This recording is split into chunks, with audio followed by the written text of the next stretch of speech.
Hello, and welcome to our Frontiers in Machine Learning online event. I'm Sandy Blythe, and it's a pleasure for me to introduce you to this Microsoft research event.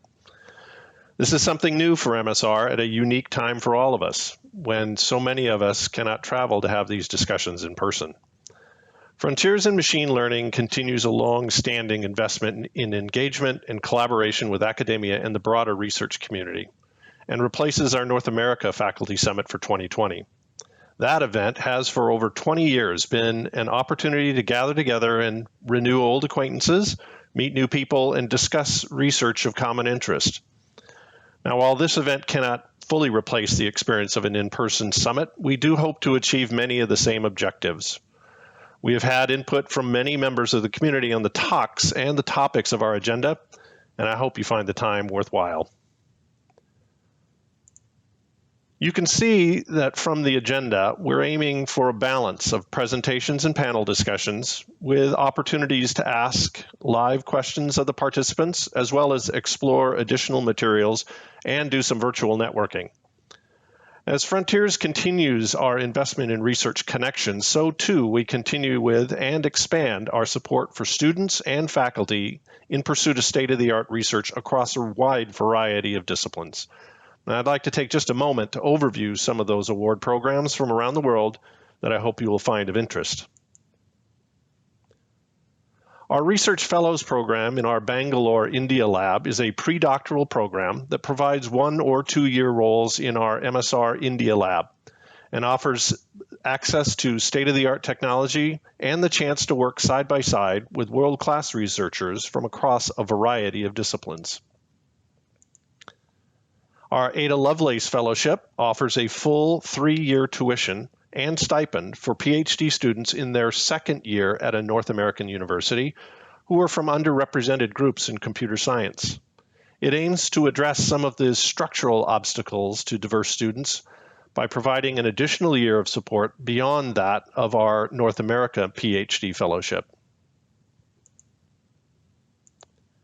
The North American PhD Fellowship continues and remains a 2-year program for third-year students in North American universities, and like the Ada Lovelace Fellowship, offers an opportunity to interview for an internship at MSR and attend our PhD Summit, which is a 2-day workshop we hold annually in one of our North America labs.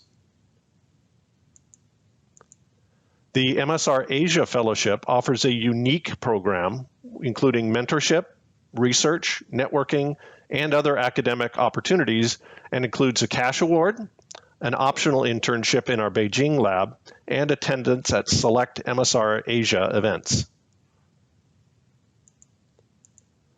The MSR Dissertation Grant also recognizes the value of diversity in computing and supports PhD candidates in their 4th year or later from groups, again, that are underrepresented in computing. And we're pleased to have recently announced the newest group of 10 students who have been awarded the dissertation grants for 2020.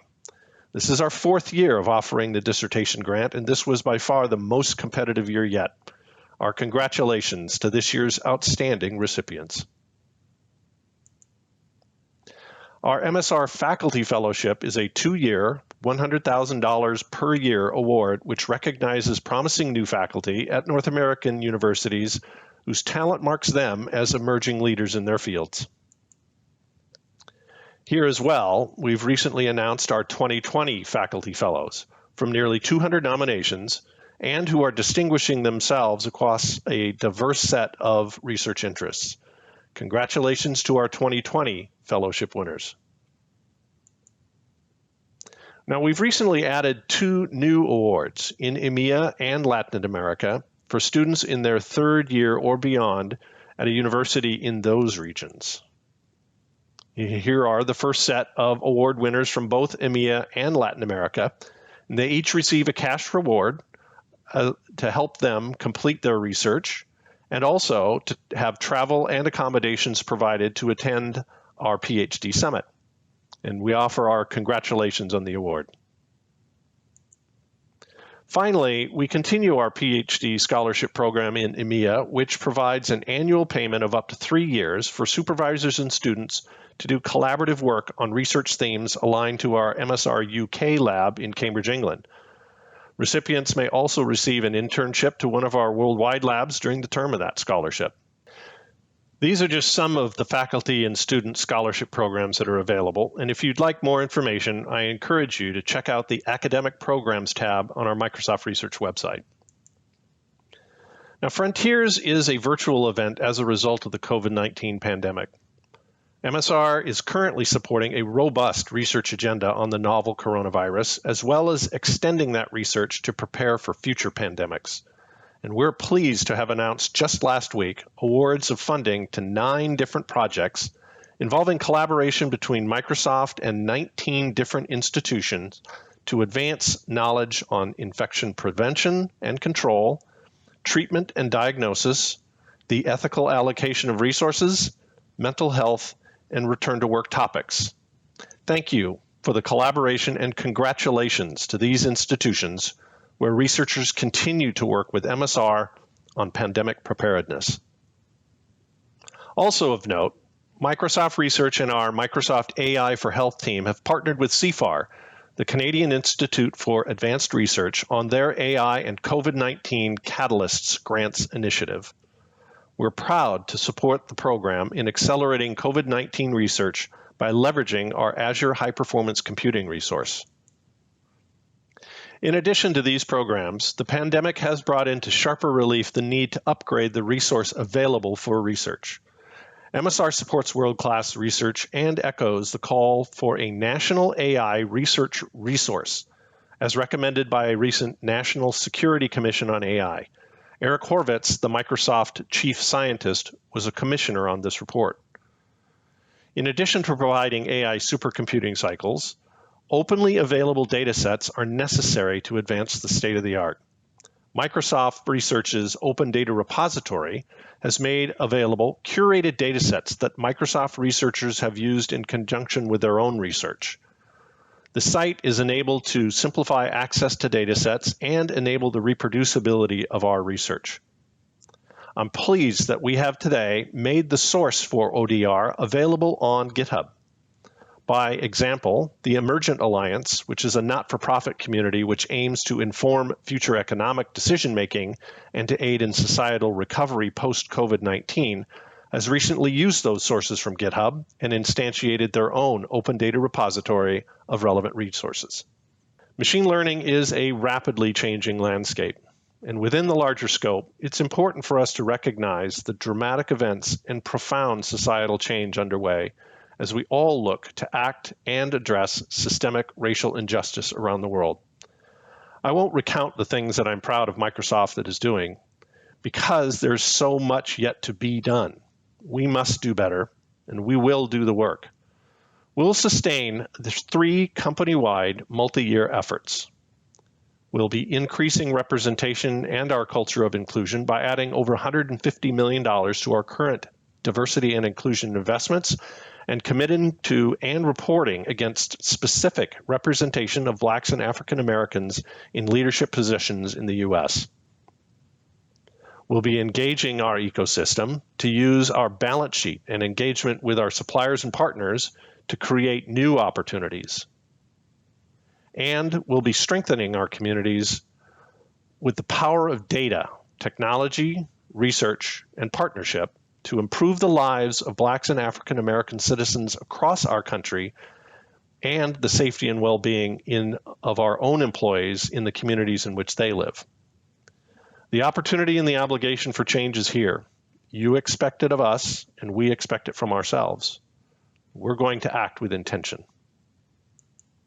So clearly there's a lot going on around us and with MSR, and I encourage you to stay in connection with us through any of the web and social channels and to subscribe to our featured communication. We are at our best when we're in close collaboration with this community, and I hope you'll find that some of the very best of that is on display this week during Frontiers of Machine Learning. Thanks. And now, I'm pleased to introduce a fireside chat between Christopher Bishop and Peter Lee. Christopher Bishop is a technical fellow and the lab leader of our MS UK lab in Cambridge. And Peter Lee is corporate vice president of research and incubation at Microsoft. Thank you very much, Sandy, for that nice introduction. Hello, and a very warm welcome to the Frontiers in Machine Learning event. My name is Chris Bishop. I'm a technical fellow at Microsoft, and I'm also the lab director of the Microsoft Research Lab in Cambridge, UK. Today, I'm delighted to be talking with Peter Lee, who is a corporate vice president and who is in charge of research and incubation at Microsoft worldwide. Peter, it's a real pleasure to have you with us today. Thanks, Chris. It's really exciting to be here. Great, and congratulations on your relatively new role now as head of research and incubation.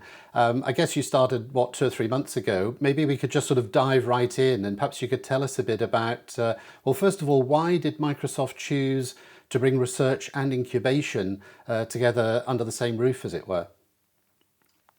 Yeah, I think in a way that question is really central, and it's left as an exercise actually to all of us in Microsoft Research and in the incubations. But I think there are a couple of factors that went into the thought process behind this. One is that over the last few years, certainly in the Satya Nadella era for Microsoft, research and research-powered ideas, and maybe most importantly, researchers themselves, have been getting increasingly involved in creating new technologies, new engineering capabilities, and actually new lines of business and new products for Microsoft. And I think that's been a direct response to the way the industry has been going. So when you look at things like where silicon is going in the cloud, or the whole idea of confidential computing, or all of the kind of intensity of activity in large-scale NLP pre-trained models. All of those things and more are all fundamentally research-powered, and furthermore require the kind of mindset and worldview from researchers.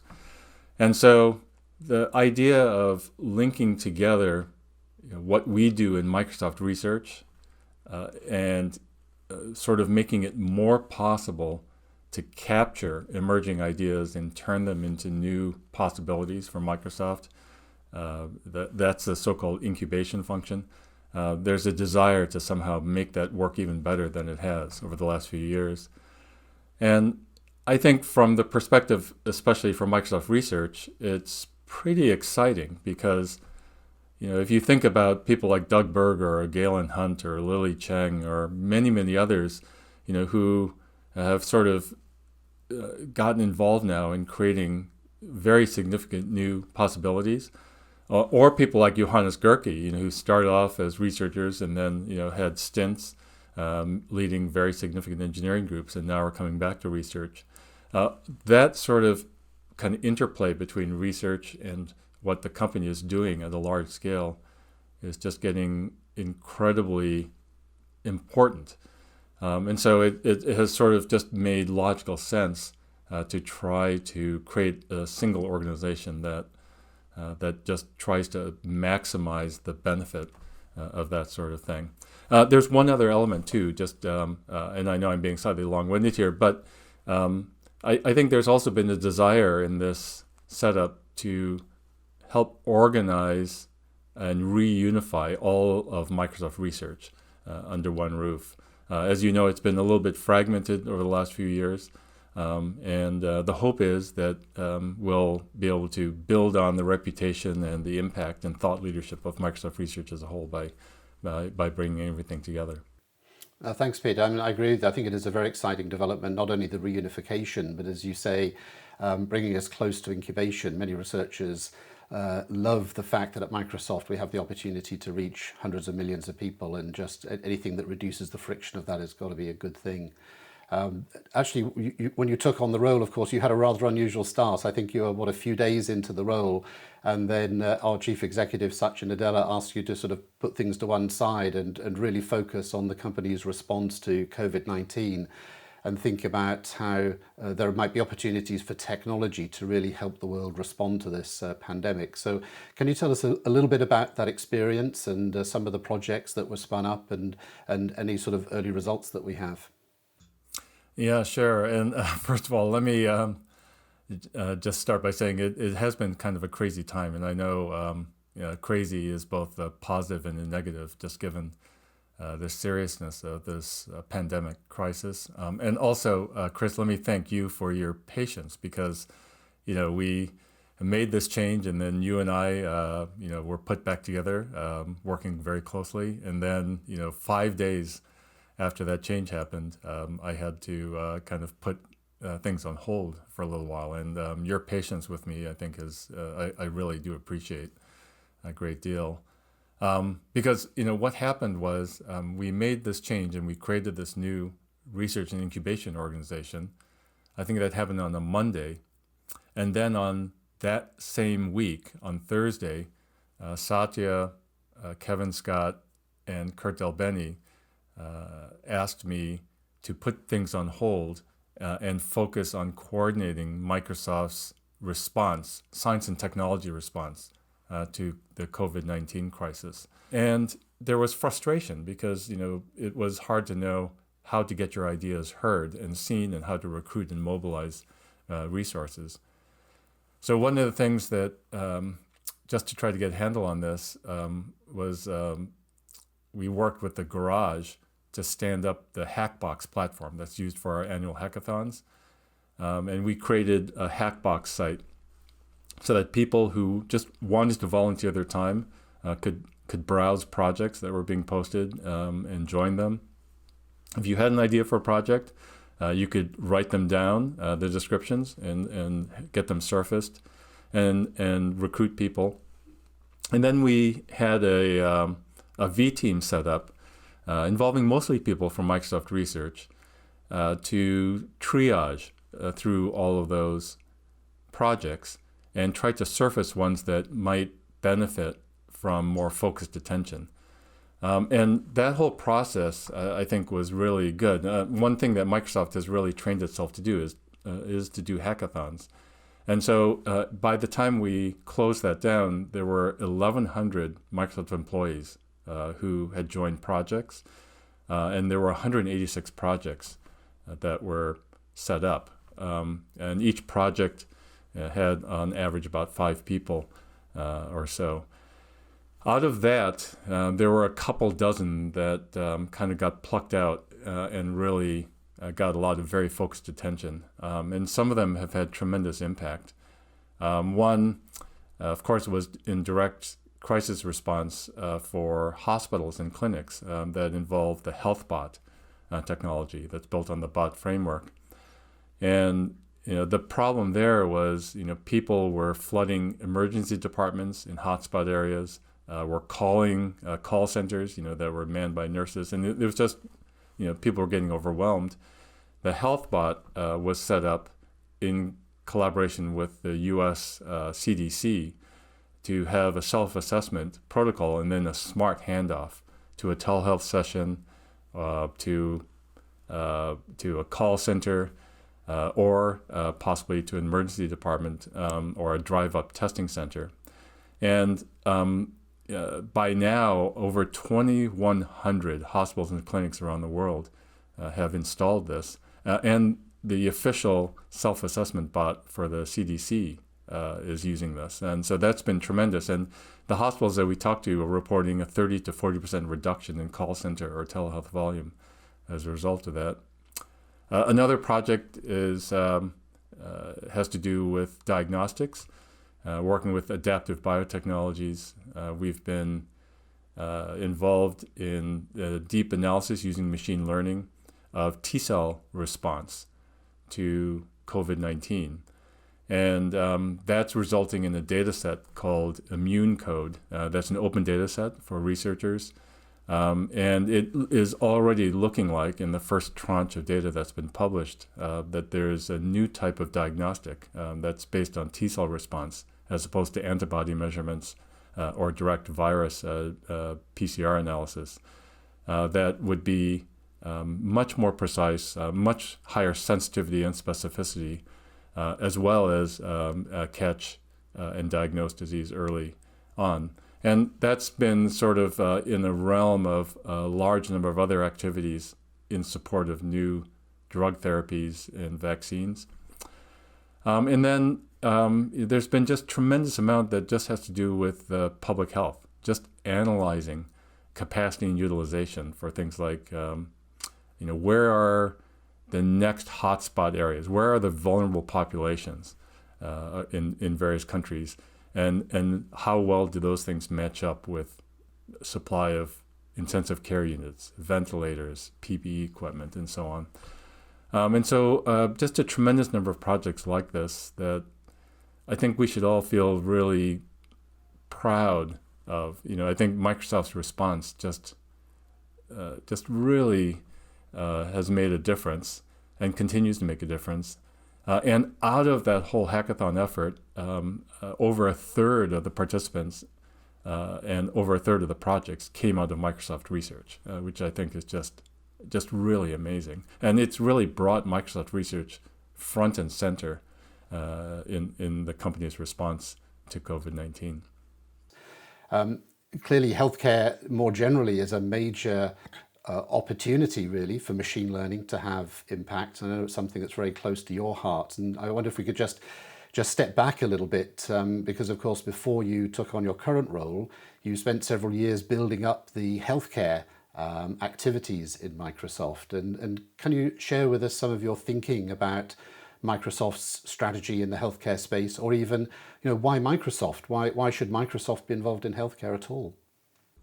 Yeah, and Chris, you shouldn't give me too much credit for this because you yourself have been very much involved in this, and the Cambridge lab in particular, and it has been something that has involved not just research, but also the commercial business, teams in Azure, and in experiences and devices. For me, I think the way I thought about this was in three stages: relevance, value, and transformation. And they kind of came in stages. When Satya asked us to take on healthcare, the first order of business was this issue of relevance. And what I mean by relevance is, how would the stakeholders in the world of healthcare understand that Microsoft had something to offer? So how could we be relevant to the healthcare industry, to healthcare providers, hospitals, clinics, health systems, to insurance providers and other payers, to the biopharma industry, to medical technology companies, startups, and so on. So there's a relevance there that we had to somehow figure out how to earn, because by doing that, then we could get into collaborations and partnerships and start to learn more. But then there's also a relevance within Microsoft, because healthcare is one of these areas where everyone has direct experience with healthcare. Everyone has an opinion. That experience tends to be colored by people's personal contact with doctors and nurses and hospitals, but is largely ignorant of the much, much bigger world of healthcare that happens behind the scenes. And so we had to work to earn credibility and relevance internally.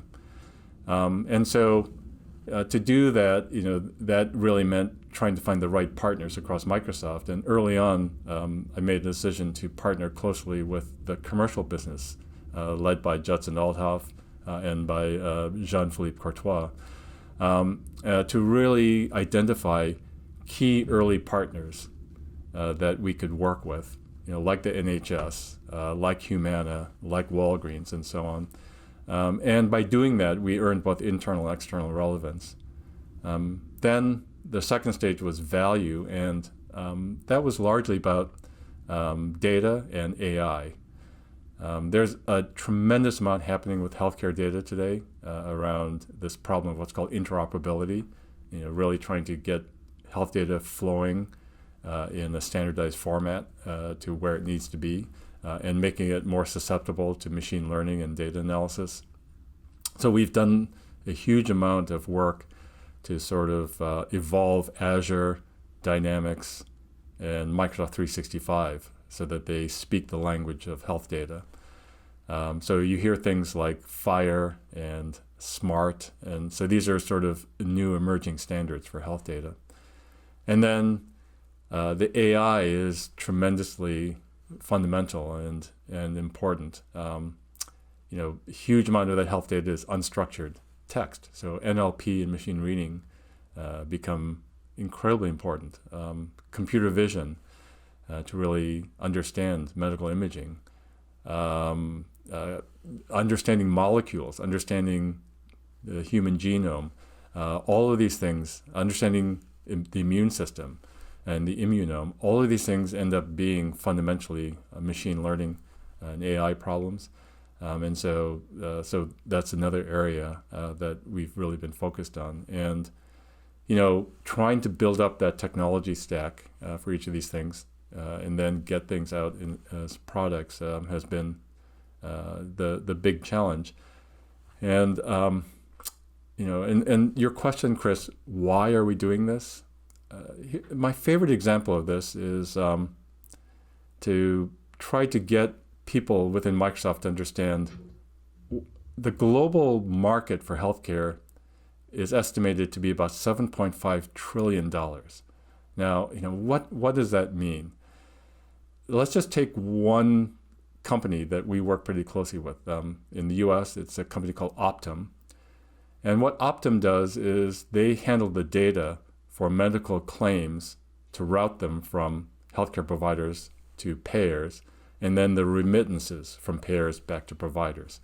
And so that data stream that goes back and forth is a very important function in the healthcare system in the United States. And there's a lot of data analytics that helps facilitate that in both directions. And Optum is the second largest provider of that service in the US healthcare system. So that niche market in Optum sustains a company, Optum, that has the same headcount and the same annual revenues as Microsoft, all up. And so if you think about the possibilities in this massive shift that's happening right now of healthcare to the cloud, there is no reason why healthcare in our cloud shouldn't be bigger than all of Microsoft's current business combined. And of course, one of the most interesting points of our collaboration together has been about with Novartis. And so it's just something that we've all been so excited about. So it'd be great to hear from you a little bit more about that. Yes, I think this is a really exciting opportunity. It's also a very different sort of mode of operation, I suppose, for Microsoft Research. I've been privileged to be part of MSR for over 23 years now, and historically we would do a lot of basic research. From time to time we would transfer technology into products, the products would ship, customers would get to use them, and so we'd have real world impact, but it was this long chain of process by which we connected with the real world, as it were. And now in this partnership with Novartis, working directly with a customer, and it's very exciting. I think very relevant in the world of machine learning in this new data-driven world, because we're no longer thinking about one-size-fits-all technology that's sort of put on a disk and shrink-wrapped and sent around the world. Things are much more bespoke now, bespoke to a particular domain and even to a particular collaborator and a particular application. And so we're working very closely with Novartis under this new 5-year partnership. It was signed last year. It kicked off in January of this year. There are different components to it, but the piece that I'm looking after is the research component, the longer term component of this collaboration. And it's really a peer-to-peer partnership between scientists in Microsoft Research and scientists in Novartis, bringing together their amazing expertise in pharma and their amazing data that they've been building up, along with our expertise in machine learning, and of course leveraging Microsoft's cloud with the storage and the very powerful compute that we have, and seeing how together we can go after some really tough challenges that it just wouldn't be possible for either organization to do on their own. So we've started a number of projects. We're probably not yet talking publicly in detail about those projects, but I can share a sense of the kinds of things that we're working on together. One of the things we've done is to think about leveraging the sort of expertise and technology that we already have in Microsoft Research and seeing how that's applicable to some of the challenges in Novartis. For example, we have a project called Inner Eye that was started a few years ago. And this really looks at medical imaging, in particular the segmentation of three-dimensional medical images such as CAT and MRI. And there are various applications for this, but one important one is so-called radiation therapy planning. So if somebody has a solid tumour that's going to be treated with radiation, then there's some software that has to optimise the three-dimensional shape of the beams to sort of maximise the damage to the tumour and minimise damage to surrounding tissue and especially to vital organs. And so in order for that software to work, it needs a three-dimensional map of that tumour, and that's where Inner Eye comes in. So at the moment, radiation oncologists will take the 3D scan and they'll literally go through this slice by slice with a stylus on the computer screen, marking out the boundary. And that can take 20 minutes for a simple case, or if it's metastasized, there are multiple tumours, it can take several hours. It's painstaking, it's tedious, you kind of have to be accurate. And this is where Inner Eye can really help the workflow for the radiation oncologists by automatically and in the space of a few seconds producing a sort of candidate segmentation, and the human expert can then go over and fix up any little details that they want to change, but it really speeds up that process. That technology is actually being used in a research environment quite extensively in a local hospital in Cambridge called Addenbrooke's, one of Europe's largest teaching and research hospitals, and we're delighted to see that technology being explored in that way in clinical practice effectively. Chris, the thing that I think that particular example highlights is how important Microsoft Research is, because it's not that it wasn't possible for the Inner Eye application to just take an existing off-the-shelf machine learning or computer vision system, or even an off-the-shelf machine learning algorithm or computer vision algorithm. Something new had to be developed specifically for that application to work well. And it really takes a world-class research organization to be able to do anything like that. And so it really highlights just how important the partnership with an organization like Microsoft Research is. Yeah, I think that's right. I think it's that intersection of both deep research and real-world application that gets a lot of researchers excited. I mean, for me, it's the thing that gets me out of bed in the morning. The fact that we have an opportunity to have impact on the real world in the case of healthcare, improve lives, save lives, and yet that's enabled by, first of all, tackling some very hard research problems. So it's that combination of deep research and real world impact that, for me at least, is tremendously exciting. Yeah, for sure. Yep. Another nice example of something we're doing with Novartis really goes to the heart of their business, which of course is creating new drugs, new therapies, which effectively means discovering new molecules. What's interesting here is that the nature of the data is rather different from many other applications. If you think about, let's say, imaging again, images tend to come in a fixed size, or you can resample to a fixed size. So the neural network always gets data in the same format, the same dimension, as it were. But molecules are interesting because they vary in size and shape and configuration. And so you can't take a simple representation of a molecule and treat that as the input to a neural network, because it has this variable configuration. There's some techniques called graph neural networks that were really pioneered in Microsoft Research, which address that problem of how to take machine learning and apply it to data which it has variable size and structures, things like molecules. And so again, that's a really nice example of taking some of the deep research from Microsoft Research and combining that with the expertise that Novartis has in understanding the relationships between the structures of molecules and their biological activity. And that's a project which it would be difficult to imagine either group on their own doing such a good job, but together we can do things that I think are really unique and very, very interesting. Yeah, and again, I think one of the interesting scientific challenges is you can't hope to solve this problem purely based on the data, nor purely on the basis of our understanding of the chemical processes. You really need a combination of the two. Sure, and I think one of the really interesting things about healthcare, of course, is the opportunity for real world impact and benefiting society.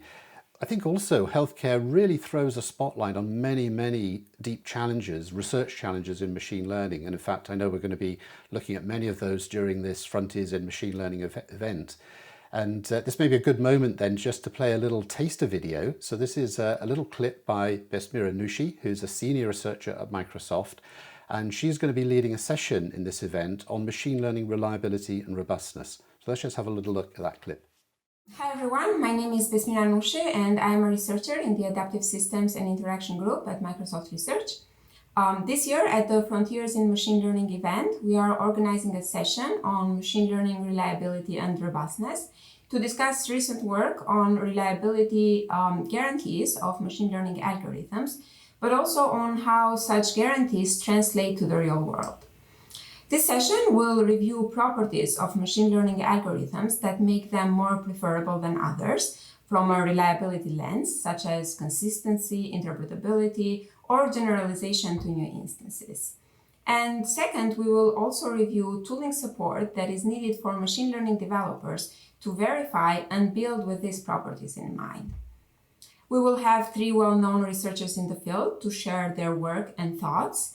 Tom Dietrich is a distinguished professor in Oregon State University, and he will talk about novel category detection in machine learning and vision. Eja Gamar is a senior principal researcher in MSR, and she will share her work on blind spot detection in the open world. And finally, Suchi Saria, who is a professor at Johns Hopkins University, will talk about the work that is done in her lab for safe deployment of machine learning under various data shifts with applications in healthcare. In the last 30 minutes, we will also have an open discussion among the speakers and the audience. Thanks so much for attending and very much looking forward to meeting you virtually at the session. Okay, so that's a pretty impressive lineup of participants that Besmira has assembled for that, and I'm really looking forward to that session. So, Peter, we've talked a lot about COVID-19, and of course, another big impact from this global pandemic has been this amazing shift towards remote working and working from home, and an associated sort of explosion in the use of remote collaboration technologies, things such as Microsoft Teams.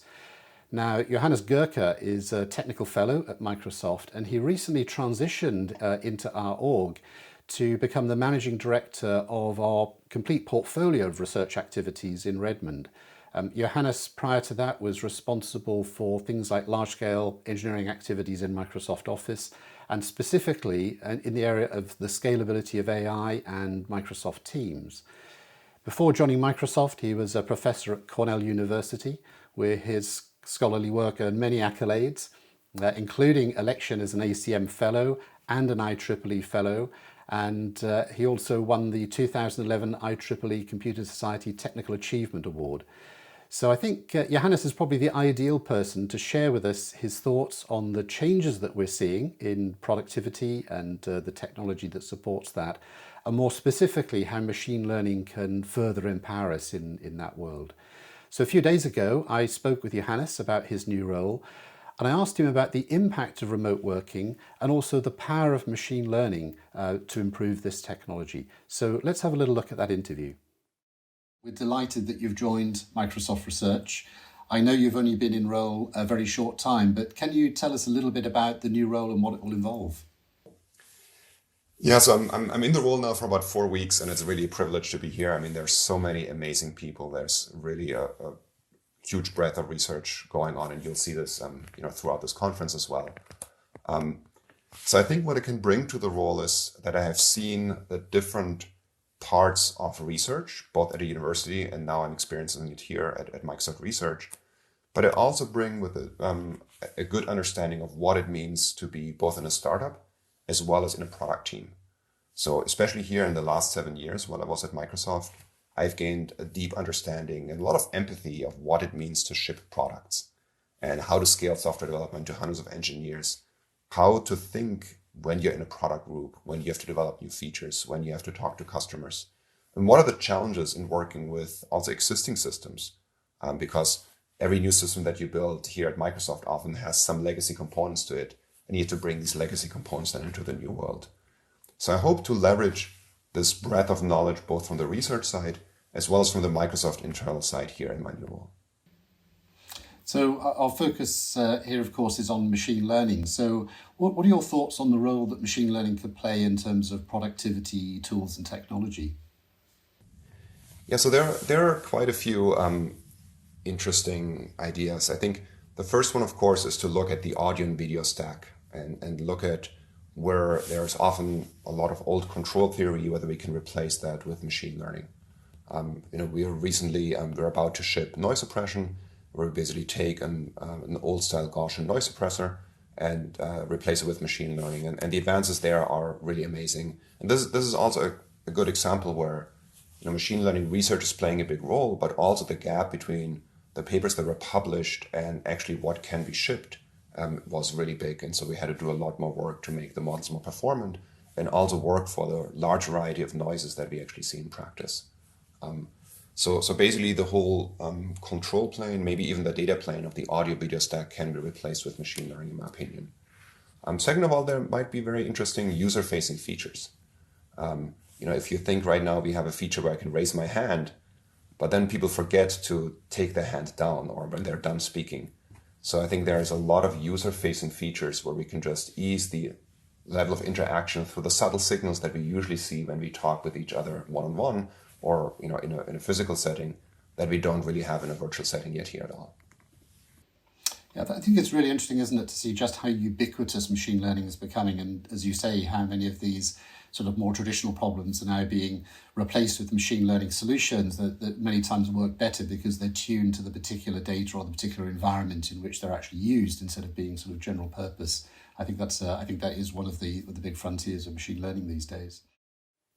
Thank you very much, Johannes. And if you'd like to hear more from Johannes, then the full 15-minute interview will be available in the highlights section of the website. So, Peter, I think it's pretty exciting that we've managed to persuade Johannes to come and join us in Microsoft Research, don't you think? Yeah, well, let's face it, Johannes is genetically a researcher, and so he belongs in our org, and so I think it's great, and I know we're all very excited to have him. I've actually tracked Johannes's career ever since he started his professorship. He finished his PhD at the University of Wisconsin. Actually, his PhD advisor is Raghu Ramakrishnan, who's now in Azure, of course, also a technical fellow. Johannes did some wonderful work as a professor at Cornell, and then joined Microsoft. And I think the intent when he joined Microsoft was always to be a part of Microsoft Research, but he quickly got sucked into some significant engineering leadership opportunities in various product groups. And so it's just thrilling to have him be here. And, as always, almost everything is infused with machine learning. And so maybe, Chris, this brings us back to you because you've been, of course, one of the pioneers and one of the worldwide leaders in machine learning for the past 30 years or more. It would be interesting to get your thoughts on, how has the field changed and evolved over the 30 years that you've been in it? I think for me, though, the biggest shift over those 30 years has been really in terms of the emphasis of the field, because for most of those 30 years, certainly for the first 20 of those 30 years, if I'm honest, machine learning didn't really work that well. There was a lot of excitement where everybody understood the potential. Intellectually, it was fascinating. But the reality was that the performance of many machine learning systems was really not adequate for real world use. There were maybe a few niche applications, but mostly it didn't really live up to the promise or the excitement. And of course, that's really changed in the last decade, and especially through the development of deep neural networks and deep learning and scaling up to large data sets and large amounts of compute. And so today we're in a world where there are literally thousands of applications of machine learning. I mean, most people have used several already today, probably even without knowing it. It's becoming ubiquitous. And that means that although we continue to have a strong focus on the performance in the sense of the accuracy of machine learning, we always want to make it more accurate. Because we're now using machine learning in real-world applications, it opens up a whole raft of new challenges. I think of it as a sort of a penumbra of research questions that surround the core question of just getting the machine learning to work at all. I think of things like biases that creep into the predictions because of biases in the data set, for example, thinking about fairness, thinking about explainability, thinking about causality if we actually want to make interventions on the basis of predictions. Adversarial issues. You know, nobody was going to attack my NeurIPS paper 20 years ago, but once you put something online and you've got 100 million people using it, there are then adversarial agents out there, people with ill intent who will attack it in all sorts of ways for a variety of different reasons, and we have to worry about those issues as well. And actually, this is probably a good point to show another of the taster videos, because I think this is very relevant to this discussion. This is one by Rich Caruana. He's a senior principal researcher at Microsoft Research. And in this video, he's talking about an upcoming session that he's organizing at this event called Interpretable Machine Learning. So let's hear from Rich. Hi, I'm Rich Caruana, a machine learning researcher at Microsoft Research in Redmond. This session is about saving lives by using interpretable machine learning in healthcare. Because healthcare data is very complex, it's critical to use interpretable machine learning methods to make sure that the models we train are safe to deploy and use on real patients. One challenge is that most patients are already receiving treatment, and that can cause confounding in the data. For example, a model might learn that high blood pressure looks like it's good for you because the treatment given to you when your blood pressure is high lowers your risk compared to healthier patients who had lower blood pressure to begin with. There are many ways this kind of confounding can cause models to learn to predict very risky things. In the first presentation, I'll talk about problems like this that we see in healthcare data thanks to the interpretable machine learning methods we're using. In the second presentation, Ankur Desai from the University of Washington is going to talk about fairness in machine learning when it's used for healthcare. And in the last presentation, Marzia Ghassami from the University of Toronto will talk about how interpretable, explainable, and transparent AI can actually be dangerous when used in healthcare. Looks like an exciting lineup, so please join us. Wow, Chris, that's just awesome, and what an exciting session and some amazing speakers. The whole event is about, and in fact called Frontiers in Machine Learning, and so it'd be interesting, I think, for people to hear what are Chris Bishop's views about the important frontiers, and where is the field heading over the next few years? Okay, thanks, Peter. That's a great question. Well, of course, in one sense, my answer is that this whole event, as you say, is about those frontiers, and really it's not for me to provide the answers. I really encourage people to dive deep into this event, engage with all of the different activities. We've got an incredible lineup of amazing people, external people, and great people from within Microsoft. And between them, I don't think we'll arrive at all the answers, but we'll certainly touch on many of the key issues and hear some very interesting viewpoints on these many frontiers. I certainly don't have all the answers, but I'll just offer a couple of thoughts maybe on things which I think are trends that we're seeing right now that I think are very exciting. One of them is, I suppose in a sense, fairly obvious, and it's the scaling. One of the reasons why machine learning works so much better today is because we've learned to scale the size of the data sets, to scale the size of the learning algorithms, the models in terms of the number of parameters. And of course, we've had to scale up the compute in order to be able to train large models on large data sets. And that trend looks set to continue. When we think about the developments in natural language models, for example, there's no sense that we've reached some sort of asymptote. There's every indication that as we bring larger data sets, bigger models, more compute to bear, we'll see more and more improvements in performance, more and more of these emerging properties. It's really been quite remarkable. So a real challenge for the field is how we stay on that curve, how we continue to see these massive increases in the performance of machine learning hardware. And of course, that's something which is of great interest to Microsoft, and we're doing a lot of work in that space at the moment. So I think that's one very important trend, and I think that's set to continue. The other one really relates to the fact that machine learning is really about data. Data sits at the heart of machine learning. And as we seek to bring the power of machine learning to more and more domains, and we talked a lot about healthcare, is a great example of many other domains where the data that's being collected, the data that's available, the data we could potentially gather in the future clearly has a lot of potential to bring great benefit to society, but much of that data is also very sensitive. It may be very personal. In the case of healthcare data is a great example, but data generally, we need to be very careful about data, both from a privacy point of view and from a security point of view. And this is, I think, a very exciting and very important frontier. It's one where Microsoft, in many ways, has taken a lead in terms of the ability to provide confidentiality for machine learning within the cloud. We're the first cloud provider to deploy technology that allows data to remain encrypted, not only when it's being transmitted over the internet and stored, but right up to the point where it's actually inside the processor. So the decryption only happens inside the processor.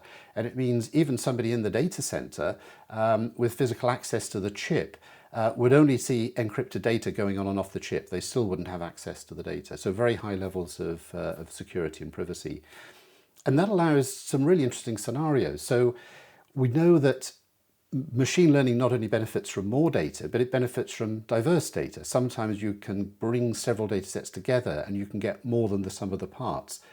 And the question is, how can, let's say, different organizations, different people, how can they bring their data together and pool that data for machine learning without simply having to give other people or other organizations direct access to the data? Well, this confidential machine learning opens up that possibility, the idea that data can be brought together. It's only decrypted on the chip. It's used within the chip to train a machine learning model, and that machine learning model is then made available, or its predictions are made available to the providers of the data. It was trained on the pooled data, so it's more effective, more capable, and yet at no stage did any of those entities have access to the data from the other entities. In fact, at no stage did Microsoft have access to any of the data. So I think that intersection of privacy with machine learning is going to be a very important area in the years to come. But those are just examples of frontiers in machine learning, and we'll see many more important frontiers over the next few days, which actually I think is a good moment to play our final taster video. This one comes from Stavros Volos. He's a senior researcher in Microsoft Research, and he's going to be leading a session on accelerating machine learning with confidential computing. So here's Stavros. So hi everyone, I'm Stavros Volos, a researcher in the Microsoft Research Cambridge, and I'm chairing the session on accelerating machine learning with confidential computing. So in this session, we have an exciting agenda with topics across the whole confidential computing stack. Okay, so let's talk more about confidential machine learning. So today's clouds are spending an increasing amount of compute cycles on machine learning tasks. One key concern of these systems is the privacy of the data being analyzed, as well as the results of such analysis. So these concerns have raised the need for confidential ML platforms. Now, the goal of these systems is to provide strong security and privacy concerns to cloud tenants. A key block in these systems is confidential computing hardware, which is trusted by cloud tenants. In turn, the hardware provides the assurance to remote entities that their data, code, and models can remain protected from privileged attackers and cloud administrators throughout the computation of the job. Now, in this session, our speakers will present applications and advances in confidential AI platforms. First, we'll find out how entities can securely collaborate and train accurate models using sensitive data while relying on confidential computing hardware. Then we'll learn how cloud accelerator systems can be designed to provide strong security guarantees, overcoming the performance limitations of CPU-based confidential computing. So I hope you enjoy this session and would like to hear your questions at the end of each talk. Thanks. Well, again, it just seems so interesting. And, as you were saying earlier, Chris, before playing that video, there's so much happening just in terms of scale. And in fact, I think even specialists have a hard time appreciating just the scale that we're operating at right now. It's just stunning. And, you know, by the way, this also brings us back to the beginning of our conversation about why bring research and incubations together. Yeah, I think it does seem extremely natural in this new world to bring research and incubation so close together, as you say. I think it's a very natural thing to do and very exciting. And because of this ubiquity of machine learning, it means that machine learning is not only showing up in lots of different places, but it's really impacting society in very new ways that we haven't seen before. In fact, a Microsoft researcher, Mary Gray, she's a senior principal researcher in Microsoft Research, and she's going to be leading a panel discussion tomorrow, in fact, which will be talking about how we can push on the machine learning frontiers in ways that deliver better social equity, which is a topic that, of course, is very much on our minds these days. So I'm very excited about that. So, Peter, it looks like we've pretty much used up our time. I think for the last 10 minutes or so, we'd like to just open this up to questions. Now, my colleague Rachel Howard has been monitoring the feed. So, Rachel, do we have any questions?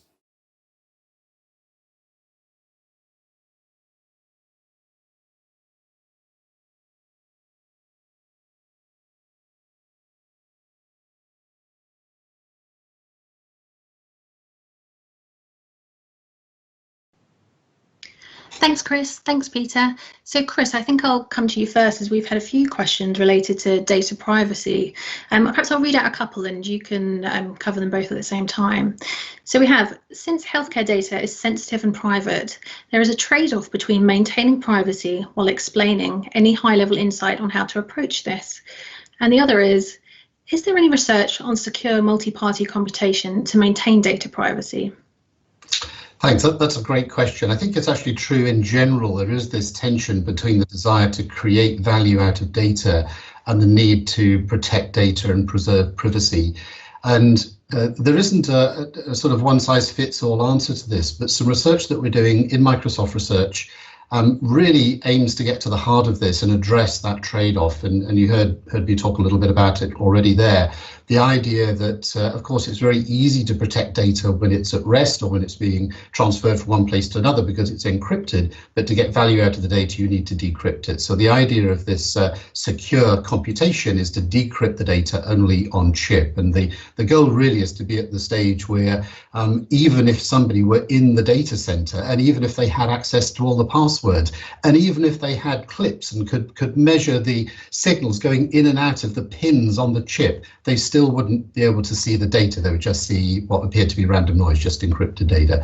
So that's the goal. And that's very powerful in general. It's particularly powerful in machine learning when you want to do this aggregation of data from different sources, different people, different providers, and train up models on aggregated data, because those models are often better than models just trained on single sources of data.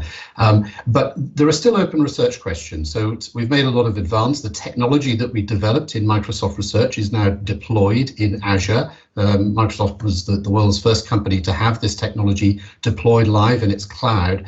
But there are still open questions. There are interesting questions about leakage of information via trained models. So there's a lot of research still to be done in this space. Peter, I don't know if you want to add anything. Yeah, I think, all of the leadership and leading research now that is deployed and is a standard part of Microsoft Azure, I think has been tremendous. But as you were saying, there's still a lot more that has to be done. And there's also a range of things. If you have healthcare data that's in the standard FHIR format, we have anonymization APIs that meet the legal standards for anonymizing. But it's not really the same as really kind of locking down and protecting people's identities. And so the need for more research, both in silicon architectures, in core cryptographic algorithms and protocols, all the way to AI, I think is still a major focus, especially for you and your lab, Chris. Mm. Yeah, absolutely. I saw there's also a question there about homomorphic encryption, which is also very interesting. It's sort of I view it as a complementary technique. It's one that produces very, very high levels of security and privacy, but it perhaps lacks the generality and the scaling that confidential computing offers. So I think right now confidential computing looks like a very practical technology that we're already using in real scenarios, but a lot more work to be done in this space. Now, there's another aspect that I think about with research, because even if we don't necessarily feel we can have a general homomorphic encryption deployed, let's say, in product form today, it dramatically influences our thinking. It makes us think a little bit differently about the whole problem and how we might approach it. And so it gives us sort of more room to be creative then with, how would we go about this? Yeah, I also think actually it's very beautiful. It's surprising that you can do it, at least to me. The fact that you can do homomorphic encryption and compute data without decrypting it is sort of magical. So it's kind of inspiring as well. Yep. Thanks, Rachel. Do we have anything else? We do. So, Peter, can you perhaps share a little bit more about Microsoft's approach to fairness in AI? Well, there again, there's a range of aspects. And in the chat, I posted a paper that's on my reading list about biases, analysis of biases and NLP trained models. But stepping back for a moment, of course, the technologist in all of us is looking for tools.